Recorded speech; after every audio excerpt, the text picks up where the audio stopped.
आज हम ESD 7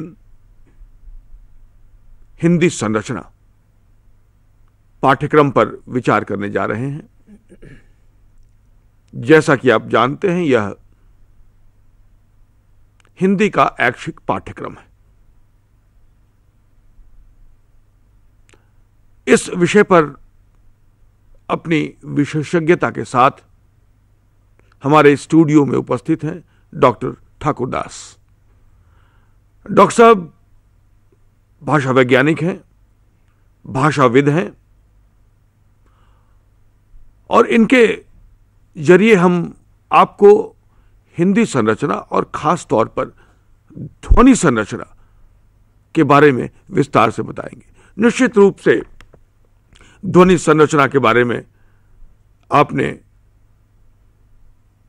इस पाठ्यक्रम के खंड 1 में विभिन्न इकाइयों के माध्यम से ध्वनि संरचना के स्वरूप को समझा होगा। लेकिन जब शिक्षक आपके सामने होता है, कोई विद्वान आपके सामने होता है, तो जो चीज इकाइयों में हम नहीं दे सके, जैसे ध्वनियों का उच्चारण या फिर ध्वनि और वर्ण में किस तरह एक समानता होती है, जैसे हम बार बार ये बात कहते हैं कि हिंदी एक ऐसी भाषा है जिसमें जैसा हम बोलते हैं वैसा ही लिखते हैं। क्या यह सही है? क्या इसमें कोई अपवाद नहीं है? यह सब पता चलेगा जैसे एक ध्वनि है तालव्य श और मूर्धन्य श। हम लिखते अलग अलग ढंग से हैं, लेकिन आमतौर पर बोलते एक जैसा ही। इसके भी कई कारण हो सकते हैं, इसके बारे में भी हम बातचीत करेंगे। लेकिन इस सत्र में जो हम बात करने जा रहे हैं, वो बात करने जा रहे हैं कि हर एक भाषा अपने ध्वनियों के उच्चारण के लिए एक वर्णों का निर्माण करती है। क्यों करती है, कैसे करती है, इस पर हम विचार करेंगे। फिर कई शब्द, कई पारिभाषिक शब्दावलियां, पद आपके सामने आएंगे, जैसे स्वन, स्वनिम, संस्वन, खंडेत स्वनिम आदि आदि। इस पर भी हम इस पर विचार करेंगे। तो डॉक्टर साहब, बहुत स्वागत है आपका। हम आरंभ इसी बात से कर सकते हैं कि भाषा की संरचना में ध्वनि संरचना का क्या महत्व है, और इस पर भी हम यहां से भी शुरुआत कर सकते हैं कि ये ध्वनि क्या है और भाषा में इन ध्वनियों का क्या महत्व और योगदान है। देखिए, भाषा मुख्य रूप से उच्चरित रूप होता है, बोलचाल का रूप है, लेखन उसके बाद की बात है। तो ऐसी स्थिति में अगर भाषा उच्चरित है तो उसका ध्वनि का महत्व अपने आप ही सिद्ध हो जाता है कि हम बिना उसके भाषा के बोलकर ही अपने भावों को व्यक्त करते हैं। अगर ऐसा ना हो तो फिर तो पूरा समाज ही गूंगा हो जाए। तो ऐसी स्थिति में ध्वनि का बहुत ज़्यादा महत्व है। लेकिन ये बहुत ज़रूरी है कि हम सामान्य रूप से जब ध्वनि की बात करते हैं तो ध्वनि एक, कोई भी ध्वनि, कोई आवाज़ भी ध्वनि है। अगर हमने आवाज़ ऐसे किया तो ये भी एक ध्वनि है। लेकिन हम भाषा में किस तरह की ध्वनियों का अध्ययन करते हैं ये समझना ज़रूरी है। तो ध्वनि में और कुछ और तकनीकी शब्द हैं, जैसे स्वन है, या फिर स्वन के बाद फिर संस्वन आता है या स्वनिम आता है। तो इस तरह के कुछ तकनीकी शब्द, उसका ध्वनि के साथ क्या अंतर है। ध्वनि मूल रूप में कोई भी आवाज़, किसी भी तरह की, चाहे वो सीटी की आवाज़ हो, घंटे की आवाज़ हो, सड़क पर चलते हुए इस तरह की आवाज़ हो, तो वो भी एक तरह की ध्वनि है। लेकिन भाषा में इन ध्वनियों का से हम अभिप्राय नहीं लेते, बल्कि जो ध्वनि हमारे उच्चारण अवयवों से उच्चरित होती है। अब उच्चारण अवयव, इसको अब आगे बताएंगे। हाँ, तो जो ध्वनि भाषा में प्रयुक्त होती है, भाषा में उसका महत्व होता है, उसको हम, और जो हमारे उच्चारण अवयवों से उच्चरित होकर जो ध्वनि निकले, उसे हम स्वन की संज्ञा देते हैं। तो ध्वनि और स्वन में ये एक अंतर है। हालांकि बहुत समय तक ध्वनि रचना, ध्वनि शास्त्र, ध्वनि विज्ञान ये सब चलता रहा, लेकिन अब चूंकि तकनीकी शब्दावली सामने आ गई है तो ऐसी स्थिति में ध्वनि में और स्वन में एक अंतर है। तो हम कोई भी बात जिस भाषा के संदर्भ में करते हैं तो वो स्वन है, और ये स्वन जो है ये अर्थ भेदक जब होते हैं तो वो स्वनिम कहलाती है। तो उदाहरण डॉक्टर साहब? हाँ, जैसे मैं ये कहूँ कि पल, इसमें पा ला ये दो स्वन हैं, लेकिन इसके साथ अगर मैं आ की मात्रा या आ स्वर जोड़ दूं बीच में तो ये पाल हो जाएगा। तो पल में और पाल में अंतर है। इसी तरह से कल का एक अर्थ है और काल का दूसरा अर्थ है। और या कला कला का अलग अर्थ, कल और कला जी, या चल और चाल जी। तो इस तरह से जितने भी इस तरह से अर्थ भेदक हमारे स्वन हैं उनको हम स्वनिम कहते हैं। लेकिन कई बार क्या होता है कि एक स्वन जो है वो एक रूप में वैसे तो स्वन है, लेकिन किसी विशेष परिस्थिति में वो उसका दूसरा उच्चारण होता है। जैसे हम कहें कि ए एक स्वर है, लेकिन जब वो या से पहले उच्चारित होता है, जैसे मैया, तो उसका उच्चारण ऐ हो जाता है। जी। या अ है तो वा से पहले उसका उच्चारण ये हो जाता है। तो हम कहेंगे कि ए तो हमारा स्वनिम है, लेकिन ऐ इस स्थिति में किस संदर्भ में कि या से पहले इसका जो संस्वन है वो ऐ है और अन्यत्र वो ए है। तो एक संस्वन के दो या तीन भी स्वनिम के दो या तीन संस्वन हो सकते हैं। एक उदाहरण और दूं मैं जी। जैसे ना जो नासिक के व्यंजन है जी, दंत्य है जी। वो अगर का खा गा घा ङा का खा गा घा से पहले अगर आता है तो उसका उच्चारण या उसका वो ङा के रूप में होता है, जैसे पंख, हाँ, जंगल वगैरह। या चवर्ग से पहले आता है जैसे चंचल, जी। अंजन वगैरह, तो वहाँ वो ञा के रूप में है। और अगर वो टाठा डाढ़ा के इससे पहले आता है तो जैसे डंडा, हाँ, चंट आदि, तो वहाँ पर वो न के, तो उस रूप में हम कहते हैं कि ना तो स्वनिम है और उसके जो संस्वन है वो ङा, ञा, णा और ना, तो ये चार हो गए। तो इस तरह से कुछ स्वरों के भी स्वनिमों, स्वर स्वनिमों के भी संस्वन है और व्यंजन स्वनिमों की भी संस्वन है। तो डॉक्टर साहब ये आपने दो अभी कहा स्वर और व्यंजन, ये दो ध्वनि संरचना के दो प्रमुख जो अवयव हैं, तो ये व्यंजन और स्वर में क्या अंतर होता है? देखिए, मुख्य अंतर स्वर और व्यंजन में है कि इसके उच्चारण में जब वायु कहीं भी न रुके, जैसे फेफड़ों से जो वायु आ रही है और वो सीधी आ, ई, ऊ, तो कहीं रुक नहीं रही है, वो सीधा सिर्फ उसका जो है होठों से हम उसे गोलाकार करते हैं तो ऊ हो जाएगा, या थोड़ा जीभ को ऊपर ले जाएंगे तो ई हो जाएगा। तो इस तरह से उसमें थोड़ा मॉड्यूलेशन जिसको कहेंगे जी। वो हो जाता है। लेकिन व्यंजनों के उच्चारण में कहीं ना कहीं रुकावट या कंस्ट्रिक्शन, संघर्षण इस तरह की, जैसे का, तो का में जीभ का पिछला भाग जो है वो जो कंठ स्थान पर वहाँ पर जाके थोड़ा सा टच करता है, छूता है उसको, तो उसमें वो का की ध्वनि, खा की ध्वनि, गा की ध्वनि ये निकलती है।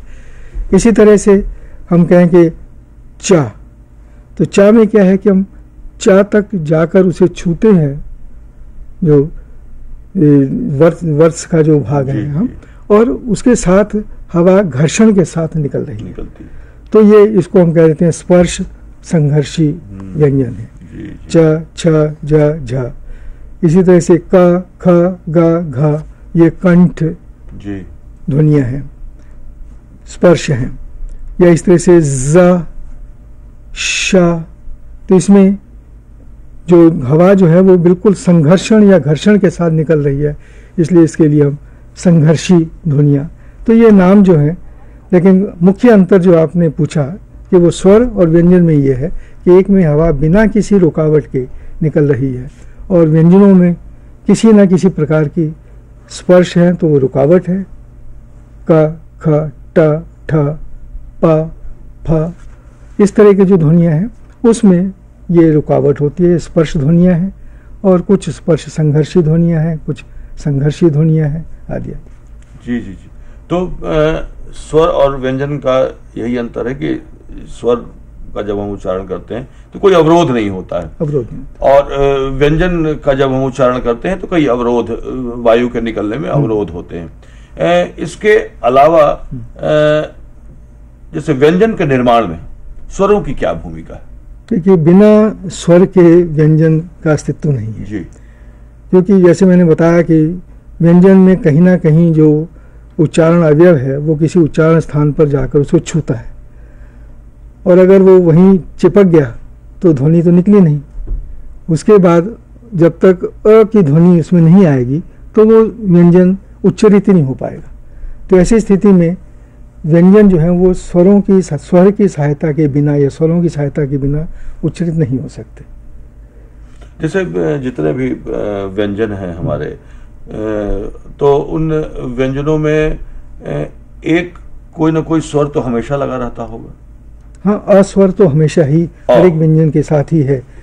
जैसे हमारी वर्णमाला है, अगर हम उसका उच्चारण करते हैं तो वो क, ख, ग, घ, तो हर एक में अ जो है वो उसके साथ है, उसके बिना उसका, जबकि दूसरी जो भाषाएं हैं उनमें ऐसी स्थिति नहीं होती। अच्छा। हाँ, जैसे मैं उदाहरण के लिए, हालांकि ये विषय में नहीं आता है, तो स्पेनिश है तो मैं आ, बे, दे, से, दे, तो उनके यहाँ ए, एल, ए अलग अलग तरह से उनका वो है, लेकिन हमारी पूरी उसमें सभी जगह अ ध्वनि निहित है। इसलिए कहा भी जाता है कि प्रत्येक व्यंजन के साथ उसके लेखन में भी ये अ ध्वनि निहित है। नहीं तो अगर हम उसको अलग दिखाना चाहें कि आ रहित व्यंजन है तो हम हलंत करके उसे लिखते हैं। ऐसे और बाकी जो स्वर हैं उनके लिए क्या अलग अलग मात्राएं हैं? हाँ, आ को छोड़कर बाकी सभी स्वरों की मात्राएं हैं। आप जानते ही हैं कि 11 स्वर हम लोग, क्योंकि री को भी कुछ भाषा विज्ञानी उसे स्वर नहीं मानते। अच्छा। लेकिन 10 स्वर मानते हैं, लेकिन चूंकि संस्कृत में ये स्वर माना जाता था और उसकी आज भी मात्रा भी इस्तेमाल होती है, तो इसलिए हम उसको भी स्वरों में गिनते हैं। तो उस रूप में 11 स्वर हो जाते हैं। तो आ की मात्रा नहीं है, बाकी सभी स्वरों की मात्राएं हैं। तो जैसे जो इन स्वरों की व्यंजनों के साथ जो व्यवस्था हुई लेखन के लिए, तो उनमें सभी स्वरों के लिए तो हमने वर्ण चिन्ह बना लिए, लेकिन अ के लिए नहीं बनाया। तो क्या यह सुविधा की दृष्टि से या कोई भाषा वैज्ञानिक कारण है? नहीं, अ की दृष्टि से वर्ण चिन्ह तो है जी, मात्रा नहीं है उसकी। मात्रा नहीं है जी। हाँ, क्योंकि मात्रा जब चूंकि निहित है सभी उसमें, अलग से वर्ण चिन्ह है, मात्रा नहीं है। मात्रा नहीं है, लेकिन चूंकि वो सभी व्यंजनों में निहित है, इसलिए उसको अगर उसके लिए मात्रा बनाते तो फिर तो दोहराव हो जाता और वो अव्यवस्था पैदा होती। तो एक चूंकि कहा जाता है कि देवनागरी बहुत ही व्यवस्थित लिपि है, तो उस नाते ये भी उसी व्यवस्था का ही मैं उसे अंग मानता हूँ कि ये चूंकि निहित है इसलिए उसको दोहराव ना करके बाकी जो है उसके अलावा फिर जो, जैसे अगर आपको का, की, के, को देना है तो उसकी मात्राएं आप जोड़ देते हैं। तब लेखन में हम 2 शब्दों का प्रयोग करते हैं, वर्ण और अक्षर। इससे क्या तात्पर्य है? देखिए, वर्ण तो लेखन की इकाई है। अक्षर का हम थोड़ा कई बार भ्रामक प्रयोग हो जाता है। अक्षर से लेबल भी है जी। तो व्यंजन और उसके साथ स्वर मिलाकर जो है, या व्यंजन स्वर व्यंजन, तो उस अक्षर की अपनी संरचना है उसके हिसाब से। लेकिन कई बार बड़े लूजली जो है हम उसका अक्षर का प्रयोग वर्ण के रूप में करते हैं। अक्षरमाला भी प्रयोग होता रहा वर्णमाला के लिए। अक्षर व्यवस्था या ये का एक अक्षर है ऐसा कह के, तो अक्षर जो है वो बोलने की उच्चारण की इकाई भी हो सकता है, लेकिन वर्ण जो है वो लेखन की इकाई है। जी। तो ये मुख्य रूप से इसमें अंतर है। लेकिन अक्षर को हम उस रूप में न लें, अगर वर्ण को ध्वनि है, वर्ण है और अक्षर है, तो अक्षर एक अपने आप में तकनीकी अर्थ देता है, वो उस लेवल का है। डॉक्टर साहब, कई बार ऐसा होता है कि जैसे वर्ण और ध्वनि का जो संबंध है, तो कई बार ये हम लोग बोलते हुए या लिखते हुए महसूस करते हैं कि कई वर्णों के लिए, कई ध्वनियों के लिए अलग से वर्णों का उल्लेख नहीं है, या कई वर्ण हैं उनके लिए ध्वनियां नहीं है। जैसे कई आगत ध्वनियां भी हैं, उनके लिए हमें अलग से वर्ण बनाना पड़ता है। तो इसके बारे में कुछ बताइए, आगत ध्वनियां जो हैं। देखिए, क्योंकि भाषा जो है वो, उसमें अलग अलग संस्कृतियों का प्रभाव हमारी भाषा पर पड़ा है। पहले संस्कृत से ये विकसित हुई, और संस्कृत के विकास के साथ साथ उसके बाद फिर हमें उर्दू, अरबी, फारसी वगैरह का जो अंग्रेजी भी आई, उसके बाद फिर अंग्रेजी भी आई, और विदेशी भाषाओं का भी संपर्क रहा। लेकिन मुख्य रूप से हमारे संपर्क स्रोत जो हैं वो अरबी, फारसी या उर्दू के माध्यम से जो है ये, वो ध्वनियाँ हमारे पास आई। उनको लिखने के लिए एक समय व्यवस्था तो की गई, लेकिन चूंकि वो ध्वनियाँ आहिस्ता आहिस्ता हमारी भाषाओं में रच खप गई। अब आप देखते हैं कि जा है, फा है, इसके लिए तो नीचे बिंदी दी जाती है, नुक्ता दी जाती है, क्योंकि ये इसकी फ्रीक्वेंसी बहुत ज़्यादा है। उसे उर्दू से के बहुत सारे शब्द हैं और अंग्रेजी के शब्द भी हैं, तो उसमें तो हम लोगों ने रख लिया। लेकिन जो देवनागरी का जो मानकीकरण हुआ, उसमें आकर बाकी के लिए का है, खा है, गा है, उसके लिए ये कहा कि जहाँ पर अर्थ में अंतर आ रहा हो वहाँ तो रख लें। तो अगर देखा जाए तो अर्थ में तो सब जगह अंतर है। जैसे अब राज, राज, तो जा के लिए तो वैसे लगाना ही पड़ेगा। अच्छा, और इसी तरह से जैसे हम कहें कि सजा, सजा, सजा जी, तो जा और इसके लिए फा के लिए तो ठीक है, उसके लिए तो बहुत सारे शब्द हमें मिलते हैं, हमें रखना पड़ता है। लेकिन दूसरे जो हैं आपके, जैसे खा है, खास, खास, अब वो आमतौर पर हिंदी के क्षेत्र में आजकल खास के लिए नुक्ता नहीं लगाया जाता। या इसी गाँव में नुक्ता लगाने की, गाँव में भी नुक्ता नहीं लगाया जाता आमतौर पे। जो तो ये जहाँ बहुत ऐसा हो कि हमें रखना ही है, तो हम उसके लिए उसको करें, नहीं तो अर्थ भेदक कहीं है तो वो प्रयोग पर निर्भर करता है। और परंपरा का ज्ञान न होने के कारण कभी कभी नुक्ते गलत भी लगाए जाते हैं। हाँ, वो तो है कि अगर विदेशी भाषा से आए वाले ये आगत ध्वनियाँ हैं, तो अगर उस भाषा का ज्ञान है, या हम कहते हैं इसको शीन काफ दुरुस्त, अगर कोई व्यक्ति रखना चाहता है तो वो कहेगा नहीं साहब ये तो होना चाहिए, खालिस के लिए तो ये होना चाहिए। जी जी जी जी। और एक इसमें और है कि कुछ जैसे ध्वनियों के अगर हम वर्गीकरण करें, तो जैसे मात्रा युक्त ध्वनियाँ या फिर संयुक्त ध्वनियाँ, अनुस्वार और अलोप वाले शब्द, तो इस पर अलग अलग जरा हम विचार करें कि मात्रा युक्त ध्वनियाँ कौन कौन सी है। देखिए, मात्रा के साथ जब हम ध्वनि लगाते हैं, वो तो फिर ये कि दीर्घता है या मात्रा का वो स्वरूप हमें दिखाना है। अगर बेल लिखना है तो हम बा, और उसके बाद ए है तो उसके एक ही मात्रा लगाएंगे। आमतौर पर क्या है कि व्यंजन के बाद अगर स्वर आ रहा है तो वो मात्रा रूप में इस्तेमाल होगा। अच्छा अच्छा। हाँ, और अगर स्वर के बाद स्वर आ रहा है तो पूरा लिखा जाएगा। अच्छा। जैसे आओ, जी, जाइए, अच्छा अच्छा, जाइए, तो जा मात्रा है, आ ध्वनि है, इसके बाद ई आया तो ई पूरा लिखा गया, उसके बाद फिर ए आया तो पूरा लिखा गया। लेकिन योग शब्द है मान लीजिए, तो या के बाद ओ की ध्वनि है, तो ये या और ओ मात्रा युक्त हो गया, तो यो हो लिखा गया। अच्छा अच्छा अच्छा।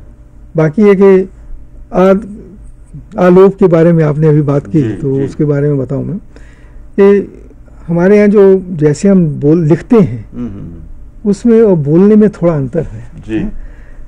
जैसे शब्द का अंतिम व्यंजन है, तो उसका उच्चारण जो है वो उसमें आ लुप्त करके होता है। जैसे रामा नहीं बोलते, राम बोलते, राम ना बोलकर रामा में तो आप बड़ा हो गया। जी, लेकिन ये कि राम जी, आज, कल, तो ला पर जाकर हम लोग गए तो रिलीज है, लेकिन बहुत हल्की रिलीज है।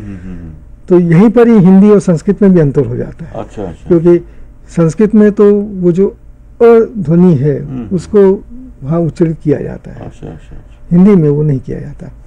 तो ये तो हुआ कि शब्द के अंत वाला व्यंजन जो है उसमें आ ना कह के, बल्कि हम एक तकनीकी शब्द इस्तेमाल होता है इसके लिए, श्वा। तो ये श्वा डिलीशन कहलाता है भाषा विज्ञान में। तो वो उसको अलोप ने लिख लिया, लेकिन वो अ और वो जो श्वा है वो आ से भी हल्का है, तो उसी से वो रिलीज होता है, उसी से वो उसका उच्चारण संभव हो पाता है। तो इसलिए अक्सर जब हम विदेशियों को पढ़ाते हैं तो वो लोग जो है उसका आ युक्त उसको बोलते हैं, इसलिए आ का लोप नहीं होता। दूसरा ये है कि शब्द के बीच में भी आ का लोप होता है अगर शब्द दो रूपिम का शब्द है। अच्छा। जैसे हम कहें लड़का, लड़का ना बोलकर लड़का, जनता, जनता में ऐसा लग रहा है जैसे ना आधा है, तो ये असल में उस आलोप की वजह से है। जन एक स्वतंत्र शब्द है, रूपिम है, और उसके बाद ता एक दूसरा रूपिम, बद्ध रूपिम जो है वो लगा हुआ है, तो जनता। तो इस तरह से अलोप शब्द स्तर और शब्द के बीच में भी होता है। डॉक्टर साहब, एक विद्यार्थियों को बड़ी परेशानी होती है कि क्या हिंदी में, जैसे आपने अलोप की बात कही, तो हिंदी में किन शब्दों के बाद हलंत लगाना चाहिए और किन शब्दों के बाद हलंत नहीं लगाना चाहिए, और इसके पीछे क्या आधार है भाषा वैज्ञानिक? देखिए, हलंत का आधार जो है वो तो संस्कृत के कारण है जी। तो क्योंकि हिंदी में काफ़ी प्रतिशत शब्द संस्कृत के हैं, तो कई बार हम उसकी वजह से वो देखते हैं। ये हलंत की समस्या भी है और साथ में ये विसर्ग की समस्या भी है। विसर्ग की समस्या भी जी। तो विसर्ग भी जो है, अब जैसे वस्तुतः जी, अंततः, अतः, प्रातः, तो कुछ 4, 5, 6 शब्द हैं जिनमें वो है, क्योंकि ये मुख्य रूप से संस्कृत के शब्द हैं। अगर हम उनका प्रयोग कर रहे हैं तो हम उसमें उसको ले रहे हैं। लेकिन वैसे देखा जाए तो ये हलंत हिंदी की प्रकृति में नहीं। जैसे हम सतत लिखते हैं, हाँ, तो सतत में हम हलंत लगाएं कि नहीं लगाएं? नहीं, कोई जरूरत नहीं है। कोई जरूरत नहीं। हाँ, नहीं, इसलिए मैं पूछ रहा हूं कि काफी, क्योंकि हिंदी आपने बहुत स्पष्ट तरीके से ये बताया कि जो शब्द हम लिखते हैं उसमें अलोप होता है, अ का लोप होता है हमारे उच्चारण के कारण, लेकिन लिखने में नहीं है। उसमें लिखने में नहीं है। लिखने में नहीं है, वो उच्चारण स्तर पर है। तो इसलिए यहाँ पर अंतर लेखन में और जो उच्चारण में ये अंतर आ रहा है जी। हाँ। लेकिन वो जो लेखन का प्रभाव जो हम देख रहे हैं, कई जगह लोग उसको अंत में हलंत कर देते हैं, वो संस्कृत के प्रभाव के कारण। अच्छा। तो कई बार हम लोग जो है संस्कृत के जैसे शब्द हैं तो उनका प्रयोग करते हैं, उसकी वजह से हम उसको ले लेते हैं जी। तो लेकिन संस्कृत की व्यवस्था अपनी है, हिंदी की व्यवस्था अपनी। जैसे हम कहते हैं संस्कृत की ध्वनि संधियां हैं, हिंदी की संधियां हैं, तो हिंदी में चूंकि ये सभी प्रयोग हो रहे हैं, इस वजह से इस तरह की चीजें आ जाती हैं। तो विसर्ग के साथ भी और ये साथ में ये हलंत के साथ भी, ये कारण, उसका कारण वही है जी। और डॉक्टर साहब, आपने ये कहा कि स्वनिम की संकल्पना, स्वन के बारे में आपने बताया, ध्वनि और स्वन का अंतर भी बताया। अब ये जो स्वनिम की संकल्पना है और इसके साथ साथ स्वन, संस्वन और स्वनिम के भेद, इसके बारे में जरा विस्तार से। देखिए, स्वनिम जो है वो किसी भी भाषा की अर्थ भेदक इकाई है। स्वनिम अगर समान परिवेश में अगर हम स्वनिम एक बदल देते हैं तो उसका अर्थ बदल जाएगा, नया शब्द बन जाएगा। जैसे थोड़ी देर पहले मैंने उदाहरण दिया था, कल, काल, कला, या चल, जल, चाल, जाल, आला, जाला वगैरह वगैरह। तो इस तरह से जाला, जाना, तो ये सभी जो हैं बाकी सब चीज़ें समान हैं, केवल एक स्वनिम का परिवर्तन करके। तो इसको हम कहते हैं, इस तरह के जो युग्म हैं उनको न्यूनतम युग्म कहा जाता है। अच्छा अच्छा। Minimal pairs. तो न्यूनतम युग्मों के माध्यम से हम पहचान करते हैं कि अमुक भाषा में जो स्वनिम, ये स्वनिम है या नहीं है। यानी कि अगर उसके आधार पर अर्थ में अंतर आ जाता है, अर्थ भेदक लक्षण है उसमें, तो हम स्वनिम कहेंगे। मतलब कि जल और जला, ठीक है, ये एक अंतर आया, इसमें स्वनिम कौन सा है इसमें? देखिए, जा, ला, अभी तो हमने जल, उसके बाद हमने ये आ जी। तो जल अ शॉर्ट जो ला के साथ है, छोटा अ और बड़ा आ, तो इसमें अ और आ स्वनिम हो गए। तो ये अ और आ स्वनिम हो गए, हाँ, क्योंकि ये स्वर स्वनिम हुए, ये स्वर स्वनिम हुए जी। अगर मैं कहूँ कि चल और जल का अगर मैं लेता हूँ पेयर, अच्छा, अच्छा, तो चा के स्थान पर मैं जा कर देता हूँ। अच्छा, अच्छा। ला समान है, अच्छा, असमान है बीच में, हाँ? अच्छा, अच्छा। तो अंतर केवल च और जा का हुआ। तो इसका मतलब ये चल एक शब्द है, इसका अर्थ है चलना, और जल एक शब्द है, पानी। तो उसमें चा और जा ये दो स्वनिम हुए। अच्छा, अच्छा। अगर मैं इसके स्थान पर आगे पा कर देता हूँ, पल कर देता हूँ, मल कर देता हूँ, थल कर देता हूँ, तल कर, तो इस तरह से करके अगर हम ऐसे जोड़े बनाते जाएं तो हम देखते हैं कि हिंदी में ये अगर 25 ये अगर काखा गाघा इस तरह से वो है, तो वो पूरे के पूरे जो हमारे स्वनिम निश्चित हो जाते हैं। जी जी। मतलब कि स्वन तो है स्वतंत्र रूप में, का, खा, गा, घा, ये स्वन हुए, लेकिन नहीं, स्वन जो है वो तो कोई भी ध्वनि है जो मानव अवयवों, मनुष्य के मुख से निश्रित हो या अवयव उच्चारण अवयवों से बनी हुई, वो स्वन हुई। लेकिन उसमें अर्थ भेदक क्षमता है या नहीं? हाँ हाँ, हाँ। जब अर्थ भेदक होगा तो स्वनिम होगा, तब स्वनिम होगा। अच्छा अच्छा।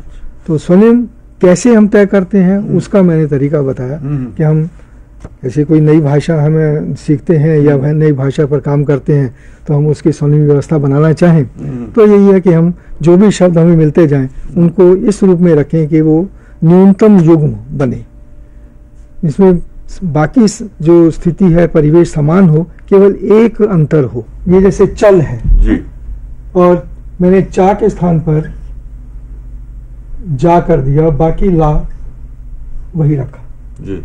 तो असल में चल क्या है? ये चा,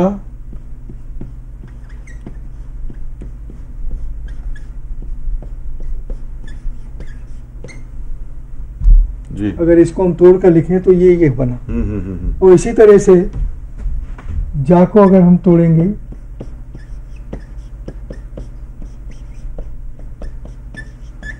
तो ये बनेगा।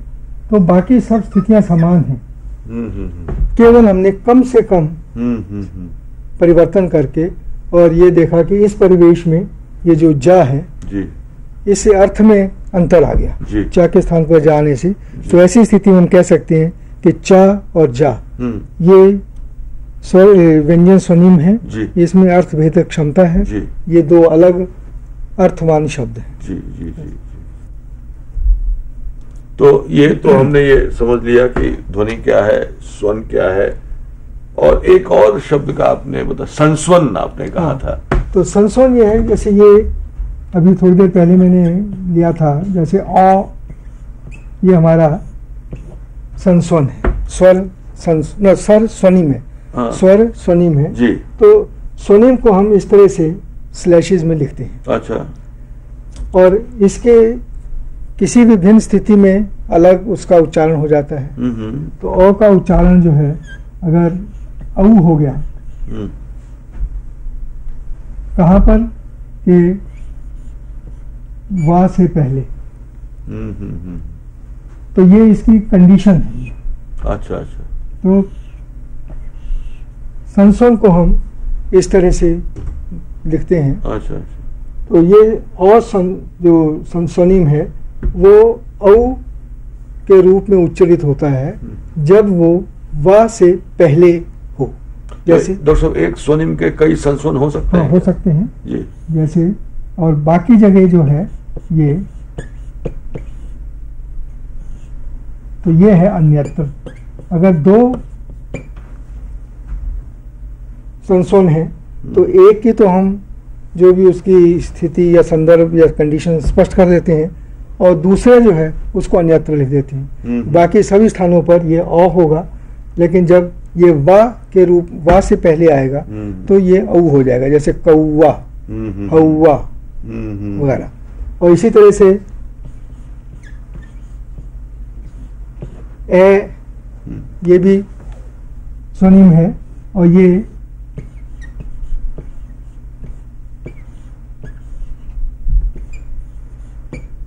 या से पहले ये आई के रूप में उच्चारित होता है। और अन्यत्र जो है वो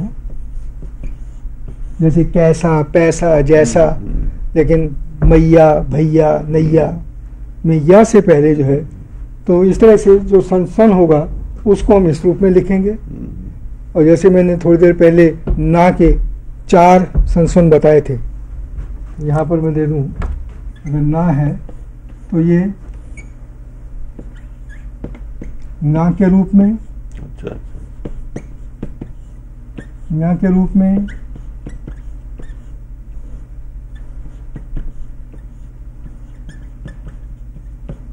और इसकी कंडीशन क्या है कि ये कवर्ग से पहले,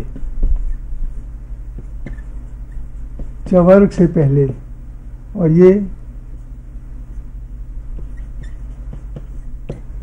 टवर्ग से पहले। तो टवर्ग का खा गा घा जो टवर्ग जो है, अब या इस तरह से उन ध्वनियों से पहले अगर ये ध्वनि है तो ये, लेकिन इसके साथ बाकी जैसे अभी शब्द था संरचना, इसको हम क्या करें? जी, हाँ? जी। तो इसी तरह से जैसे संशय, जी, ये कहाँ जाए? जी। तो ये पूरा जब हम इसका वितरण करते हैं तो इन कवर्ग, चवर्ग, टवर्ग, पवर्ग, तवर्ग, इन सब में जो है इसको बांट देते हैं। अच्छा, अच्छा। हाँ, जैसे हा है तो कवर्ग के साथ जाएगा, तो संहार है वो। अच्छा, हाँ, अच्छा, अच्छा। या संरचना है तो ये संग, ये भी उसी के साथ ही जाएगा, कवर्ग से चला जाएगा। या संशय है तो वो ये चवर्ग के साथ चला जाएगा। तो इस तरह से ये इनका वितरण हो जाता है। अच्छा, तो पूरे जितने भी हमारे स्वनिम हैं वो इससे एक तरह से इनकी अकाउंटिंग हो जाती है। अकाउंटिंग हो जाती है। तो जो कई बार ऐसा होता है डॉक्टर साहब कि ये जो स्वनिम है उसके संस्वन जो बनते हैं वो स्थानीय बोलियों से भी प्रभावित होते हैं क्या कभी कभी? हाँ, इन उदाहरणों में जो तो ये लगता उदाहरण है, सब है। ऐसे तो लगता है कि जैसे जी। पूर्वी हिंदी जी, या जी। बिहारी की जी। जो बोलियां हैं उससे प्रभावित हो रहे हैं, जी, क्योंकि उसका उच्चारण इस रूप में होता है। जी, जी, जी। लेकिन यहाँ पर वहाँ तो पूरा उच्चारण ही उस रूप में आई है। जी, आई है। वहाँ ए है ही नहीं, औ है ही नहीं, औ है। लेकिन मानक हिंदी में या मान लीजिए परिनिष्ठित हिंदी में हम जब कहें तो ये कि वहाँ कंडीशन है कि यहाँ पर ये भी है, ये भी है। इसके अलावा ध्वनि संरचना में और किन किन बातों पर विचार किया जा सकता है? ये विचार तो हम लोग जैसे कोई भी उच्चारण शब्द है, उच्चरित है, हो रहा है, तो उसमें एक तो जो हमारे खंडीय ध्वनियाँ हैं, जी, जी, और कुछ खंडेतर ध्वनियाँ हैं। जी। तो जो शब्द के साथ, मतलब जो हमारे लेखन में या उच्चारण में उसके साथ एक दूसरा कोई फीचर भी साथ में आ रहा है, जैसे अनुनासिकता है। जी। तो जितने भी हमारे मौखिक स्वर हैं, आ से लेके ये 11 स्वर, तो वही 10 री तो उसमें नहीं, चूंकि वो स्वर के रूप में प्रयुक्त होता था तो हमने उसको, उसकी मात्रा है इसलिए उसको स्वर मान लिया। तो वास्तव में तो 10 स्वर हैं। उन 10 स्वरों के नासिक के रूप भी हैं, दो अनुनासिक रूप भी हैं। जी। तो एक तो अनुस्वार है और एक अनुनासिकता है। अनुनासिकता जो है वो स्वर की विशेषता है, जैसे हम कहें कि स्वरों का नासिक के रूप है। तो वो उसके लिए जैसे हम चंद्र बिंदु का इस्तेमाल करते हैं, तो जहाँ पर स्वर की मात्रा ऊपर जा रही है, जैसे मान लीजिए यहाँ पर मैं कहूँ ये आ की मात्रा है, तो इसके साथ जो रूप होगा वो चंद्र बिंदु का होगा। या जो नीचे मात्रा लिखी जा रही है, ऊंट है जैसे मान लीजिए, तो उसमें भी यही आएगा। लेकिन जब मात्रा लाइन के ऊपर चली गई, श्रुति रेखा के ऊपर चली गई, तो वहां पर जो है वो यही जो रूप है, यही जो है वो दो रूपों में इस्तेमाल होता है। हम इसको यूं कहें कि ये जो नेजलाइजेशन है, एक तरह से अनुनासिकता है, वो दो रूपों में लिखी जाती है। एक तो चंद्र बिंदु के रूप में और दूसरा जो है केवल बिंदु के रूप में। और इसी से कई बार भ्रम पैदा होता है कि अनुस्वार है ये। अनुस्वार नासिक के व्यंजन के स्थान पर आ रहा है।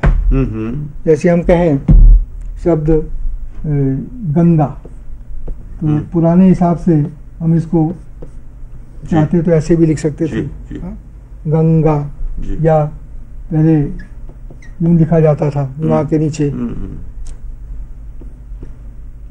तो ऐसा ना करके जो देवनागरी लिपि वर्तनी का मानकीकरण हुआ, तो ऐसी सभी स्थितियों के लिए जहाँ पर पंचम वर्ण या नासिक्य व्यंजन आ रहा है, उसको रिप्लेस करने के लिए हम उसके सिर्फ अनुस्वार कर देते हैं। और इसीलिए अनुस्वार को अंग के रूप में भी हमारी वर्णमाला में शामिल किया गया, पारंपरिक वर्णमाला में। लेकिन हालांकि अंग को हम अलग से स्वर नहीं मानते, वो स्वर नहीं है, वो असल में ये नासिक्य व्यंजन के स्थान पर जो है। तो इस तरह से गंगा, कंठ, चंचल वगैरह, तो जो होमो ऑर्गेनिक नेजल या उसी तरह की उसी वर्ग का जैसे कवर्ग का जो नासिक्य ध्वनि है वो ङ है, चवर्ग का नासिक्य व्यंजन जो है वो ञ है। तो ञ से पहले आने वाले या ङ से पहले आने वाले जो चार व्यंजन हैं, उनके बाद अगर ये आ रहा है, ये ध्वनि आ रही है, तो हम उसको पूरी वो ध्वनि न लिख के या उसके आधा वो ञ या ङ न लिख के हम उसके स्थान पर अनुस्वार का प्रयोग करते हैं। अच्छा। तो इस तरह से मान लीजिए ये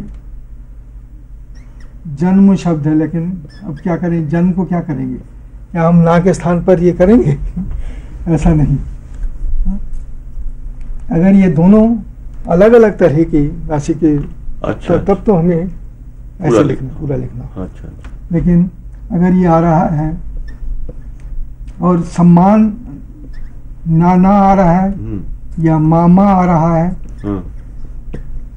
तब भी हम इसको अनुस्वार से नहीं लिखेंगे। अच्छा। तो हम उसके लिए उसको आधा माँ करके, जैसे सम्मान, अन्न। परंपरा को कैसे लिखेंगे? परंपरा जो है, क्योंकि अब ये पा से पवर्ग है ना, पा, फा, बा, भा और माँ, तो ये इस माँ के लिए ध्वनि है। पवर्ग पाक से पहले आ रहा है जी, तो इसका मतलब ये उसी वर्ग के अंतिम अगर जी नासिक के व्यंजन है जी, तो हम उसे अनुस्वार से लिखेंगे। अच्छा। तो ये परंपरा जो है, तो कुछ लोग इस तरह से भी लिखते हैं, लेकिन इसका सरलीकरण या मानकीकरण मानकीकृत रूप है और जल्दी भी लिखा जा सकता है, तो हम उसको इससे कर सकते। संबंध जी, तो संबंध में भी पहला माँ है, क्योंकि वो बा से पता चल जाता है, तो वो हम उसको, और इसी तरह से ना है, तथा दाधा ना, तो धा से पहले ना है, तो वो उसे अनुस्वार से लिखा जा सकता है। अच्छा। और एक शब्द बार बार कई अलग अलग जो प्रतीक है उससे लिखे जाते हैं, जैसे गांधी, उसका क्या कोई समाधान अभी है? देखिए, हमारे ने मानकीकरण कोई किया है? देखिए, अगर इसका आधार है गंध जी, अगर गंध से ये लिए इसका विकास मानते हैं जी, तो ये गांधी जी, तो ये ऐसे इससे होना चाहिए जी। अगर उसका उच्चारण के आधार पर हम देखें कि गंध से संबंध नहीं है, तो उसे हम इसे लिख देते हैं। अच्छा।